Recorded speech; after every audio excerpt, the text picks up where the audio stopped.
मुद्दा हा आहे की काम 3 महिन्यापासून सुरू होतं आणि 4 दिवसाआधी बंद झालं होतं. ते का बंद झालं आणि ते का बंद करण्यात आलं हे विचारण्यासाठी आम्ही सर्वजण गेले होते. तिथे कोणत्याच प्रकारचा दबाव तंत्र असा काहीच भाग नव्हता.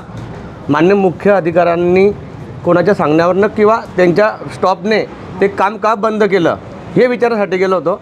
हे विचारण्यासाठी जर सन्मान्य नगराध्यक्षसुद्धा गेले असते तर आम्ही 28 नगरसेवक त्याच्यासोबत गेले असते, कारण की हा जनतेच्या हिताचं काम होतं सर्वात आधी. त्यानंतर अमृत योजना ही लेट का झाली याचं सर्वात मोठं कारण आहे कोरोनाच्या 2 वर्ष पूर्ण काम बंद राहिलं. त्यानंतर ती जी व्हॅल्यू होती कोरोना काळात जे पहिले टेंडर झालं होतं त्याची व्हॅल्यू आणि ह्या व्हॅल्यूमध्ये फार मोठा फरक पडला. जे पायपिंगचे रेट जे सर्व बांधकाम रेट हे सर्व डबल झाले. त्यामुळे त्या टायमाला 60% काम झालं. त्यानंतर परत रिटेंडर झालं. काही जेव्हा मोजमाप झालं होतं त्यावेळी शहर एवढं वाढलं नव्हतं. त्यानंतर शहर वाढलं, त्यात नवीन पाईपलाईन टाकणं ते विसरलं ते पहिल्या योजनेमध्ये. नंतर परत आम्ही त्या मोजमाप करून ज्या गल्ल्या सुटल्या होत्या, ज्या बोडी सुटल्या त्या इंजिनियर लोकांकडे मोजून ते नवीन आम्ही प्रस्ताव तयार केला. तो प्रस्ताव मंजुरीला गेला.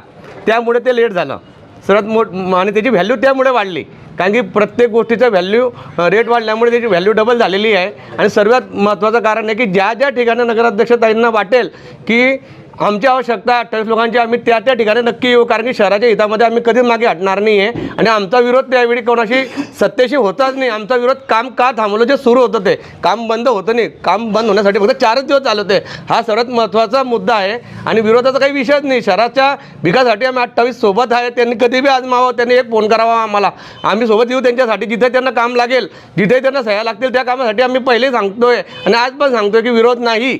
कामासाठी विरोधी पण चुकीचं काम होऊ देणार नाही यात काही शंका नाही. एकदम क्लिअर आहे. संजय भाऊंच्या मार्गदर्शनाखाली जे कामं मंजूर झालेले आहे ते सर्व कामं आम्ही परिपूर्ण करू.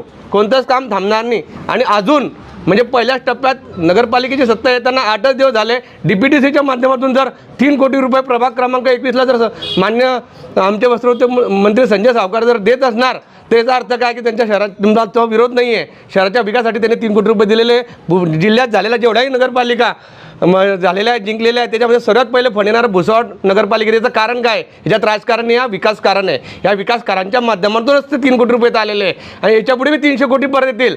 विकासासाठी संजय भाऊ सावकारी कधी मागे हटणार नाही. विकासासाठी आम्ही सोबत आहे, परंतु चुकीच्या कामाला आम्ही सोबत राहणार नाही आणि कुठे सह्या करणार नाही. एवढंच आमचं ह्या पत्रक आणि आम्हाला वादविवादी करायचं नाही आहे. शहर शांततेत घ्यायचं आहे, शहराच्या विकासाला आणि शहराच्या व्यवसायाला पुढे न्यायचं आहे, हेच आमचं उद्दिष्ट आहे.